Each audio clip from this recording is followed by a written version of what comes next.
So the eye and the ear were continuing a debate one day, and the eye said to the ear, "I have officially proven there's no such thing as sound."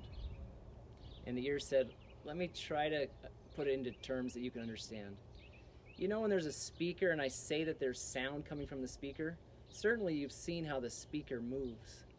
Or when there's a crash and I say that there's sound that comes from that crash, certainly you've seen if there's water by it, there's ripples on the water." And the eye said, "Foolish ears. Magnets explain the working of speakers, and the energy from a crash is transferred into waves. That has nothing to do with sound. There's no sound connected.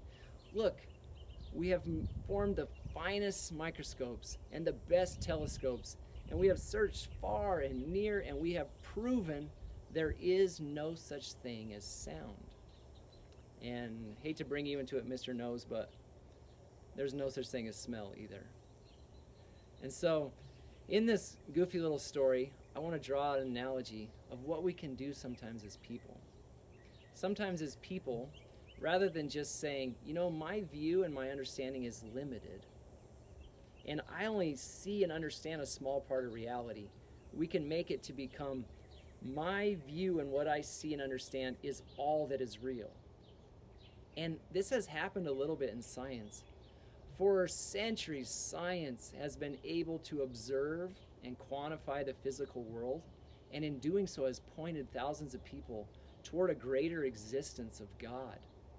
And yet, in recent times, there's kind of been a flavor, a shift where it says, even though the only thing science can do is observe and quantify the physical world, that it has gone further to say nothing exists except what we can observe and quantify.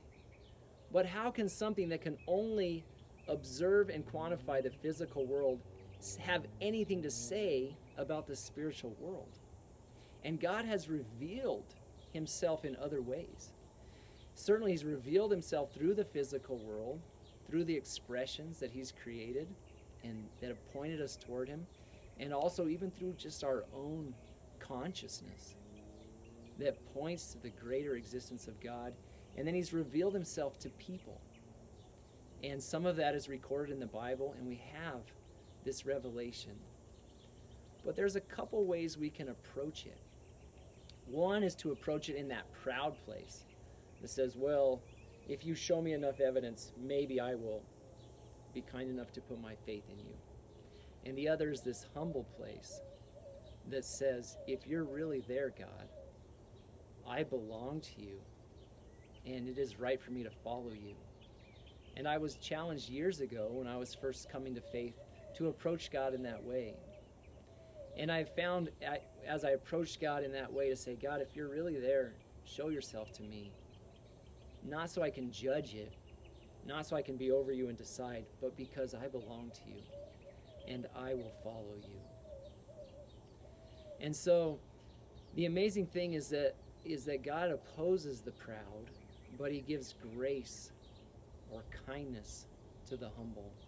Jesus said it this way in Matthew 11. He says, I praise you, Father, Lord of heaven and earth, because you have hidden these things from the wise and learned, and revealed them to little children. Yes, Father, for this was your good pleasure. And so God is able to reveal himself. And if you would like God to reveal himself to you, I just want to encourage you that from a place of humility that says, God, I am not the judge of your existence.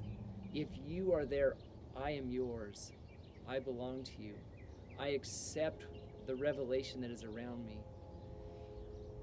From that place, I just encourage you, we'll get much farther in a knowledge of God than sitting in judgment above God and trying to decide by your own wisdom if I can prove his existence or not.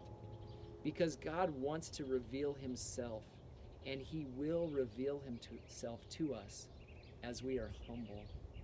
May God bless you in your walk with him.